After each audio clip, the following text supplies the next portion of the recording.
Thanks for joining us on the CBN News Channel. I'm Charlene Israel. And I'm Ephraim Graham. Tensions are high in the Middle East after Syria threatened to retaliate against Israel for airstrikes inside Syria. Israel says it targeted weapons that were headed for Hezbollah. CBN Middle East Bureau Chief Chris Mitchell has more. Syria's foreign minister said Israel's alleged airstrikes on targets near Damascus are a declaration of war. Israel reportedly carried out 2 aerial strikes in 48 hours to destroy what were described as game-changing weapons. That includes advanced Iranian Fateh 110 missiles with a range of 180 miles.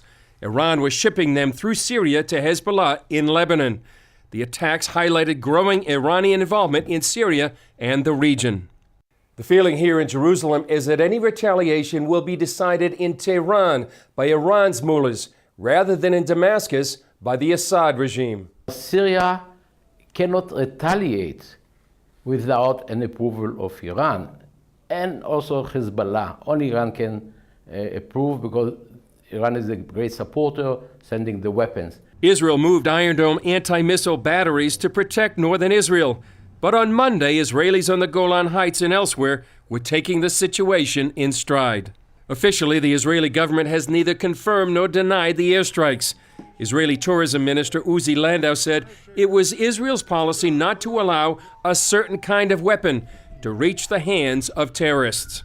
Beyond that, many question how the U.S. should respond. The whole situation is becoming more and more expansive, and unfortunately, the red line that the President of the United States written was apparently written in disappearing ink. I think the President needs to make it clear what we will do, and he's already tried to do that with his bright red line, which he hadn't followed through on. So I don't know what his steps should be right now, but clearly his indecisiveness has destabilized and probably brought Israel into this. For now, the bloody civil war in Syria continues, and Iran's power is increasing.